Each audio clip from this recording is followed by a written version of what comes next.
Hi everyone, welcome to your channel I learn. आज हम poem 6 no man are foreign का explanation का video करने वाले हैं। बिफोर वी स्टार्ट, अगर आपने इस चैनल को सब्सक्राइब नहीं किया है तो please subscribe and support us. Also press that bell icon. So इस पोएम का नाम है no man are foreign. So foreign का मतलब है विदेशी, अगर हम कंट्री के टर्म्स में बात करें।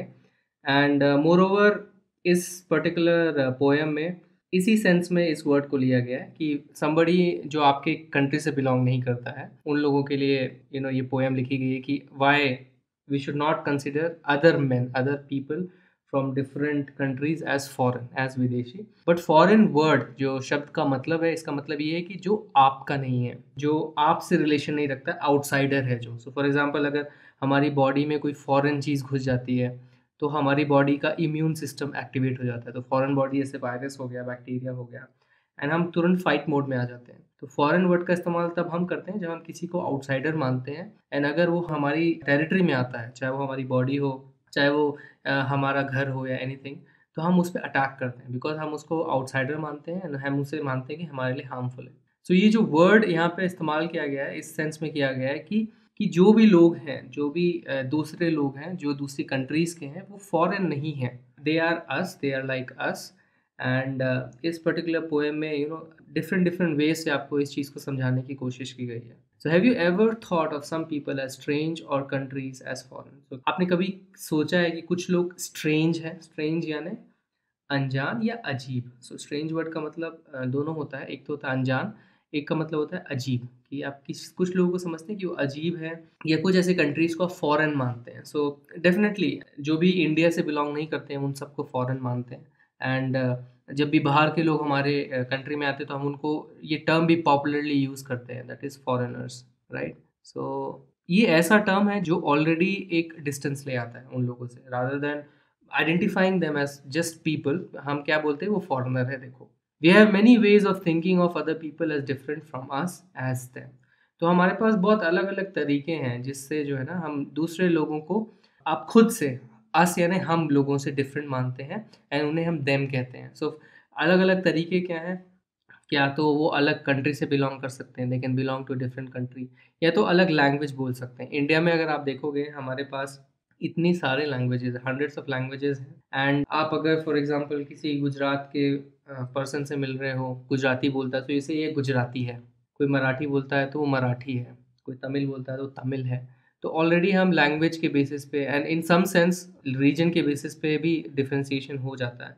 अरे देखो, वो साउथ इंडियन है, वो नॉर्थ इंडियन है। In this poem, however, the poet reminds us of many ways in which we are all the same, for we are all human. But इस पोएम में पोएट क्या दर्शाने की कोशिश कर रहा है, क्या आपको याद दिलाने की कोशिश कर रहा है कि हम कितने तरीक़ों से सेम हैं। इवन दो हमारे इतने डिफरेंसेस हैं, बट हम कितने तरीक़ों से सेम हैं, क्योंकि हम सब क्या हैं, इंसान हैं।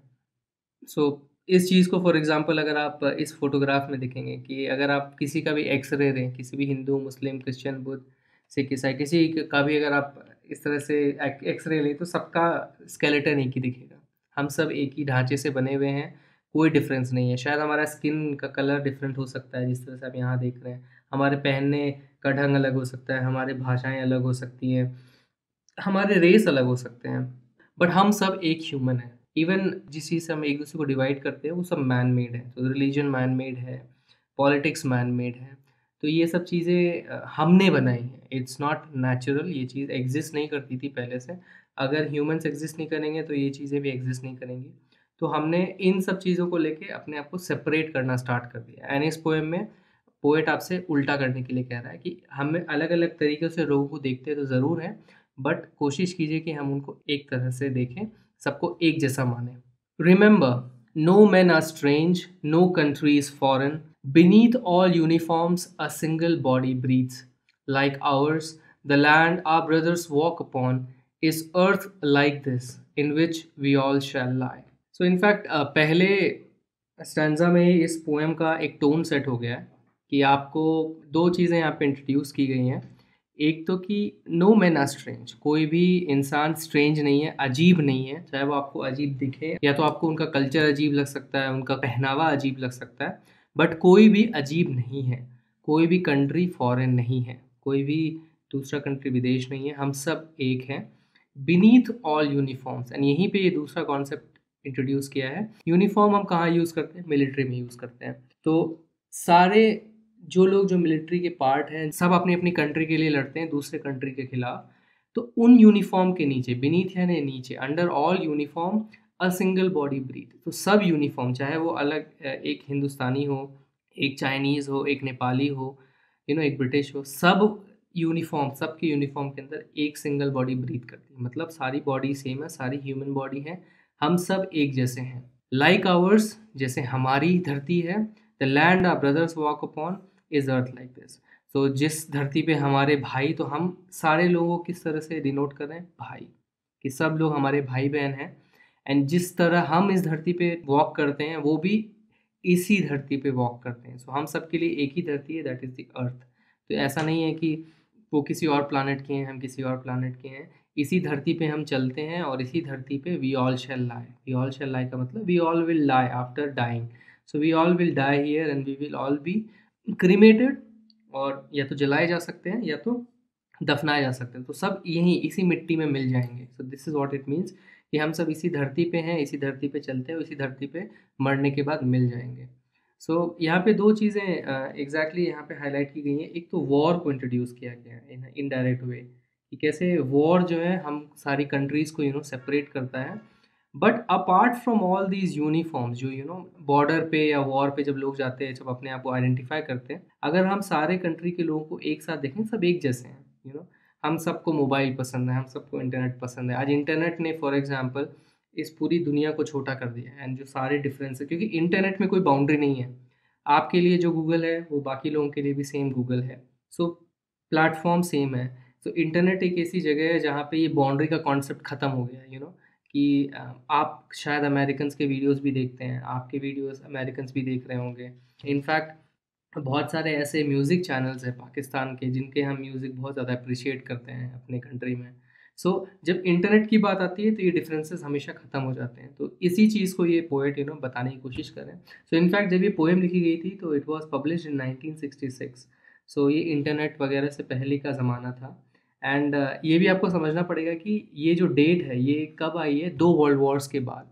तो ऑलरेडी पूरी दुनिया जो है 2 खतरनाक वॉर्स से उभर चुकी है। एंड लोगों को पता चला कि वॉर से कितना लॉस होता है। सो इनफैक्ट आप जब थोड़े और बड़े होंगे तो आपको क्लियरली समझ में आएगा कि जो वॉर है it's nothing but a money making business. So ultimately it's all about कि कौन कितना पैसा कमा सकता है। तो वॉर से भी लोग इतना ज़्यादा पैसा कमाते हैं। एंड अल्टीमेटली जो हम इतना ज़्यादा अपने देश के लिए मर रहे हैं एंड दूसरों को मार रहे हैं, ultimately it all boils down to money making. तो इसका फ़ायदा लोग उठाते हैं। हमारे जो नेशनलिस्टिक सेंटिमेंट्स हैं, जो हम इतनी अपनी धरती को प्यार करते हैं, एक्चुअली लोग उसका फ़ायदा उठाते हैं एंड हमें लड़वा देते हैं दूसरे लोगों से। तो इनफैक्ट अगर आप किसी दूसरे कंट्री के किसी एक एक ऐसे इंसान को लाओगे ना जो मिलिट्री में है, ना वो इन सब चीज़ों में है, पॉलिटिक्स में, अगर आप उसके साथ बैठ के पढ़ते हो किसी कॉलेज में, तो आपके बीच में वो डिफरेंसेस नहीं है जैसे कि आप किसी बाउंड्री पे खड़े हो, किसी बॉर्डर पे खड़े हो। तो फिर क्यों ये सब हम क्यों झगड़ते हैं जब हमारे में कोई डिफरेंस नहीं है? हम सेम तरीके से मोबाइल्स यूज़ करते हैं, सेम तरीके से इंटरनेट यूज़ करते हैं। So this is what this poet is trying to tell you. Another thing to notice is कि इस पोएम में आपको कोई भी राइमिंग स्कीम नहीं दिखेगी। सो इनफैक्ट ना इस पोएम में रिदम है। सो दो चीज़ें होती है, राइम एंड रिदम। तो इसमें दोनों नहीं है because it's a free verse. So free verse एक काइंड ऑफ पोएट्री है जो कि रिलीज करती है पोएट्री को from any rules and regulations. So थोड़ा डिफिकल्ट कॉन्सेप्ट है समझना, बिकॉज जब आप बोलोगे कि पोएम्स में अगर रूल्स एंड रेगुलेशंस ना रहे तो फिर वो पोएम कैसे कहलाएगी? एंड फ्री वर्स एक मूवमेंट था जिसे हम कहते हैं वर्स लिब्रे। एंड ये फ्रेंच में मूवमेंट स्टार्ट हुआ था जहाँ पे लोगों ने बोला था कि पोइट्री में कोई रूल्स एंड रेगुलेशंस नहीं होने चाहिए, बिकॉज पोइट्री एक आर्ट का फॉर्म है। So poem is an art form, उसमें कोई रूल्स नहीं लगा सकते कि आपको ऐसे लिखना है, ऐसे राइम करना है। तो फिर एक क्वेश्चन आ सकता है कि फिर एक पैराग्राफ और एक पोएम में क्या डिफरेंस है? तो ये बहुत ही डिफिकल्ट क्वेश्चन है। आई थिंक इसका आंसर ग्रेटेस्ट पोएट्स के पास भी नहीं है। बट अगर आप एक पोएम को पढ़ेंगे एंड आपके अंदर कुछ ऐसे इमोशंस इवोक होते हैं जो कि एक पैराग्राफ नहीं कर सकता। एक पोएम की एक खासियत होती है कि एक स्टैंजा में, जैसे इन 4 लाइन्स का स्टैंजा है, इसमें बहुत सारी चीज़ें पैक्ड होती हैं। एक वर्ड में बहुत सारे मीनिंग्स होते हैं। तो ये एक तरीका होता है कि poems is generally much more complicated then a simple paragraph. And secondly जो पैराग्राफ होते हैं वो सेंटेंसेस में लिखे जाते हैं, बट पोएम्स जो है लाइन्स में लिखी जाती हैं। सो इनफैक्ट अगर आप यहाँ देखोगे कि एक सेंटेंस इवन ब्रेक डाउन किया गया है मल्टीपल लाइन्स में, सो ये ऑल्सो एक इंडिकेटर होता है कि it's not a paragraph but a poem. And इस तरह से एक सेंटेंस को मल्टीपल लाइन्स में ब्रेक करते हो, एक लाइन में आप ख़त्म नहीं करते हो, इस टेक्निक को आप बोलते हो एनजैम्पमेंट। एनजैम्पमेंट एक पोएटिक डिवाइस है जिसमें आप एक सेंटेंस को मल्टीपल लाइन्स ऑफ पोएम में ब्रेक कर देते हो। एंड इसका यूज़ ये होता है कि नॉर्मली जब भी आप किसी वर्ड से स्टार्ट करते हो कोई भी लाइन एंड किसी वर्ड से आप ख़त्म करते हो, तो उन ग्रुप ऑफ वर्ड्स या वर्ड्स का स्ट्रेस बहुत ज़्यादा रहता है किसी भी एक लाइन में। सो अगर फॉर एग्जांपल पोएट चाहता था कि आपको स्ट्रेस दिलवाना कि याद करो या याद रखो, तो remember gets the special stress.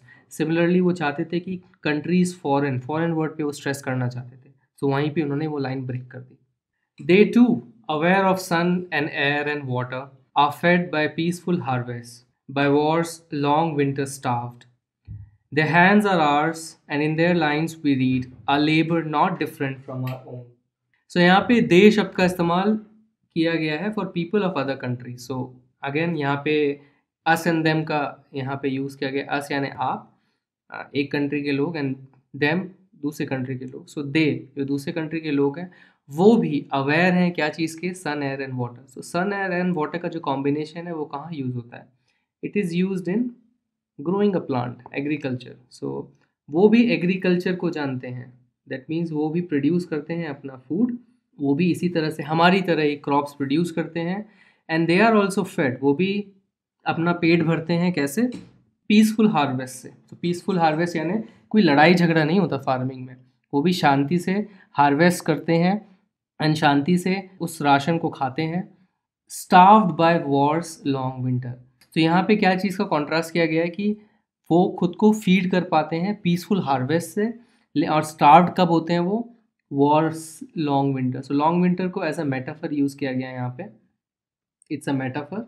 So metaphor आप यूज़ करते हो to make a comparison between one word to the other, कि कैसे एक वर्ड की क्वालिटी दूसरे वर्ड की क्वालिटी से आ रही है। तो वॉर के टाइम को यहाँ पे कैसे कहा गया, लॉन्ग विंटर। लॉन्ग विंटर कैसा होता है, बहुत ही कठिन होता है, खाना उगाना बहुत मुश्किल होता है, एंड बहुत ही ज़्यादा भुखमरी आ सकती है। सो विंटर अगर जहाँ पे बहुत लंबे विंटर्स होते हैं, उनको पता है कि ना वो खाना उगा सकते हैं, जो भी स्टॉक्ड फूड होता है वो वहीं से उसी से उन लोग गुजारा करते हैं। सो वॉर के टाइम को लॉन्ग विंटर कहा गया है बिकॉज वहाँ उनको स्टारवेशन होता है, वहाँ पे वो भूखे रहते हैं, कुछ उगा नहीं पाते हैं। इनफैक्ट वॉर के टाइम पे इतना ज़्यादा डिस्ट्रक्शन होता है, school students, college students and even farmers, सब लोग हाथ में बंदूक उठा के बॉर्डर पे चले जाते हैं। ये हुआ था world war 1 and world war 2 के टाइम। छोटे छोटे गाँव में जहाँ पे दूसरे कंट्री की मिलिट्री एडवांस करती है, तो उस गाँव को बचाने के लिए, उस टाउन को बचाने के लिए नॉर्मल हम जैसे लोगों को बंदूक लेके सड़कों पे आना पड़ता था। तो ना वहाँ पे आप हार्वेस्ट कर सकते हो, ना आप फार्मिंग कर सकते हो, वॉर सब कुछ तबाह कर देता है। तो सबके साथ यही होता है, तो वॉर सबको भूखा कर देती है, एंड वो खाना तभी खा पाते हैं जब वहाँ पे पीस रहता है।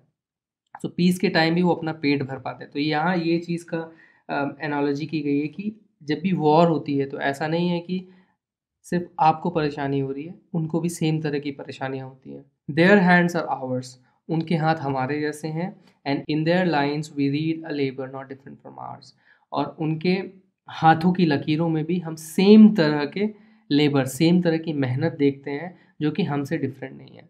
सो वो भी हम जैसे हैं, उनके हाथ भी सेम तरह से मेहनत करते हैं, वो भी हमारे तरीके से पीस के टाइम पे खाना उगा के एग्रीकल्चर से अपना पेट भरते हैं, एंड वॉर के टाइम वो भी स्टार्व करते हैं। तो वो हमसे डिफरेंट नहीं है, तो फिर हम क्यों लड़ते हैं, हम क्यों एक दूसरे को इतनी पीड़ा देते हैं। Remember, they have eyes like ours that wake or sleep, and strength that can be won by love. In every land is common life that all can recognise and understand. So आप again notice करेंगे कि वो एनजैम्पमेंट का इस्तेमाल हर एक stanza में कर रहे हैं, दैट इज़ वो एक सेंटेंस को ब्रेक कर रहे हैं मल्टीपल लाइन्स में, जैसे कि यहाँ पे ब्रेक हुआ, देन अगेन यहाँ पे ब्रेक हुआ, एंड यहाँ रेपिटेशन का इस्तेमाल हो रहा है। वो रिमेंबर वर्ड का बार बार इस्तेमाल कर रहे हैं to put a stress on it, कि याद रखिए। So obviously first thing is कि इस पोएट ने इस पोएम को पूरी जनता के लिए लिखी है, सारे रीडर्स के लिए लिखी है, बट आपके सिलेबस में भी ये पोएम इसलिए है क्योंकि आपको भी ये याद रखने के लिए कहा जा रहा है, क्योंकि आप फ्यूचर हैं, अपनी कंट्री के आप फ्यूचर हैं, इंडिया के फ्यूचर हैं। एंड अगर आप इस बात को समझेंगे तो शायद आप वॉर्स को एज अ लेस ऑप्शन रखेंगे, क्योंकि कभी कभी मैं सोशल मीडिया को पढ़ता हूँ तो मैं कहीं कहीं लोगों के कमेंट्स देखता हूँ कि अरे वॉर कर दो, इस कंट्री के खिलाफ वॉर कर देनी चाहिए, बिना सोचे समझे। आपको किसी कंट्री से प्रॉब्लम है, एंड आपको किसी कंट्री से प्रॉब्लम नहीं होती, आपको किसी कंट्री के लीडर से प्रॉब्लम होती है, उनके पॉलिटिकल पार्टी से प्रॉब्लम होती है, उनकी मिलिट्री से प्रॉब्लम होती है, नॉट उनके लोगों से। एंड ये चीज़ आप समझ नहीं पाते हैं। एंड ये पोएट आपको ये चीज़ समझाने की कोशिश कर रहा है कि हमें जो हम हेट करते हैं वो उस कंट्री के लीडर से कर रहे हैं, नॉट उस कंट्री के लोगों से। एंड आप 2 मिनट लगता है सोशल मीडिया में लिखने के, अरे वॉर कर दो, अरे वॉर पे जाना चाहिए हमें, देखते हैं कौन जीतेगा। हार दोनों की होती है, भले ही अंत में जिसके ज़्यादा मिलिट्री पावर है वो ऑब्वियसली जीतेगा, बट नुकसान दोनों साइड होता है। कोई भी ऐसा सिंगल वॉर नहीं है पूरी दुनिया में जहाँ पे सिर्फ एक ही साइड नुकसान हुआ हो, नुकसान दोनों साइड का होता है। सो इस चीज़ को आपको बार बार याद रखने के लिए कहा जा रहा है कि याद रखिए कि उनकी भी हमारे जैसे आँखें होती हैं, कि वो भी हमारे जैसे हैं, हमारे जैसे उठते हैं, हमारे जैसे सोते हैं। मतलब वो दिन का दिनचर्या उनकी हमारे जैसी है, सुबह उठते हैं, रात को सोते हैं। ऐसा नहीं है कि वो रात को उठते हैं और हम रात को सोते हैं, तो हमारे जैसे ही हैं वो। A strength that can be won by love, और उनकी ताकत को हम प्यार से जीत सकते हैं। तो ये भी आपको बताने की कोशिश की जा रही है कि सिर्फ वॉर ही एक ऑप्शन नहीं है, कि उनकी शक्ति पे काबू करने का एक तरीका सिर्फ हेट नहीं है, इट्स ऑल्सो लव। उनको भी हम प्यार से जीत सकते हैं, नॉट हेट। एंड आजकल हेट को ज़्यादा लोग यूज़ कर रहे हैं, स्पेशली इंटरनेट पे। बहुत ईजी होता है किसी के खिलाफ भी लिख देना, अरे तुम तो इस कंट्री से हो, तुम्हें मर जाना चाहिए, एसेट्रा एसेट्रा। क्यों? हम उन्हें प्यार से जीत सकते हैं। इन every land is common life. And वो क्यों बोल रहे हैं ऐसा? क्योंकि हर एक ज़मीन पे एक कॉमन लाइफ है that all recognise and understand. तो हम जिसे रिकग्नाइज करते हैं, समझते हैं, वैसी ही लाइफ हर जगह है, हम जैसे ही लोग हर जगह हैं। Let us remember whenever we are told to hate our brothers, it is ourselves that we shall dispossess, betray, condemn. Remember, we who take arms against each other. So यहाँ पे अगेन enjambment का इस्तेमाल किया गया है, and in fact यहाँ जो last line है ये नेक्स्ट स्टैंजा में ओवरफ्लो कर रही है। तो this is one case of enjambment जहाँ पे एक लाइन ब्रेक होती है and it goes over to next, तो वो नेक्स्ट स्टैंजा में पढ़ेंगे।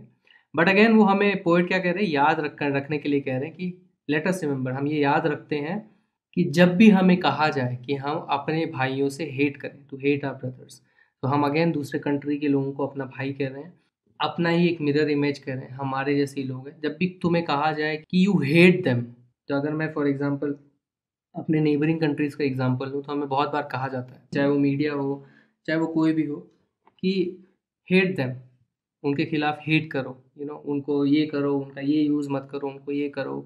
सो it is ourselves that we shall dispossess. तो वो हम खुद हैं दैट वी शैल डिस्पोजेस। तो जो हम दूसरे के लिए हेट कर रहे हैं, एक्चुअली हम खुद को हेट कर रहे हैं, बिकॉज हम दूसरे इंसान को ही हेट कर रहे हैं। तो हमें इस चीज़ को समझना पड़ेगा कि हम हेट क्या चीज़ को कर रहे हैं। किसी एक कंट्री को हेट कर रहे हैं बिकॉज उनका पॉलिटिकल सिस्टम ख़राब है, या उन कंट्री के लोगों को हेट कर रहे हैं जो कि हमारे जैसे ही हैं, उनकी खुद की फैमिलीज हैं, उनके खुद के बच्चे हैं। सो हम किसे हेट कर रहे हैं हमें समझना पड़ेगा। तो टू हेट आवर ब्रदर्स, हमारे जैसे ही जो भाई बहन है वहाँ पे, उनको हेट करना मतलब खुद को हेट करना। That we shall dispossess, dispossess का मतलब है बेदखल करना, डिसोन करना, बीट्रे करना, धोखा देना, एंड कंडेम करना। कंडेम करना यानी निंदा करना, या एक्सप्रेस योर डिसअप्रूवल ओपनली, या खुले में निंदा करना। तो इसका मतलब अगर हम दूसरे कंट्री के लोगों को हेट करते हैं, तो इसका मतलब हम खुद को बेदखल कर रहे हैं, खुद से धोखा कर रहे हैं, एंड खुद की निंदा कर रहे हैं। Remember, we who take arms against each other, याद रखिए हम जो एक दूसरे के खिलाफ आर्म्स उठाते हैं, मतलब एक दूसरे के खिलाफ जो गन्स उठाते हैं। सो यहाँ पे देयर इज़ अ कॉन्सेप्ट, जिस चीज़ को यहाँ पे इंट्रोड्यूस किया जा रहा है, जिसे हम यूनिवर्सल ब्रदरहुड कहते हैं। सो यूनिवर्सल ब्रदरहुड का मतलब है कि हम जो भी हमारी नेशनल बाउंड्रीज़ हैं उससे ऊपर उठ के हम सारे लोगों को एक्सेप्ट करें। सो ऑब्वियसली ये एक ऐसा कॉन्सेप्ट है जो आज की दुनिया में डायरेक्टली अप्लाई नहीं हो सकता है, बिकॉज सब लोग इतना ज़्यादा नेशनलिस्टिक हैं, मेरी कंट्री मेरी country. So as long as सब लोग यूनिवर्सल ब्रदरहुड का को अपनाएंगे नहीं, ये पॉसिबल नहीं है। बिकॉज मान लीजिए हम जो है एक अच्छे कंट्री बन के बोले अरे चाहे पाकिस्तानी हो, चाहे चाइनीज़ हो, चाहे नेपाली हो, चाहे अमेरिकन हो, चाहे ब्रिटिश हो, सब लोग हमारे भाई हैं, and on the other hand वो हमें धोखा देते रहें, तो वो भी नहीं चलेगा। बिकॉज यूनिवर्सल ब्रदरहुड ऐसी चीज़ है जो तभी वर्क कर सकती है जब सब लोग इस चीज़ को अपनाएं। तो ऐसा ना हो कि कल हमने चाइना को अपना भाई माना एंड वो उसने आके हमें धोखा दे दिया।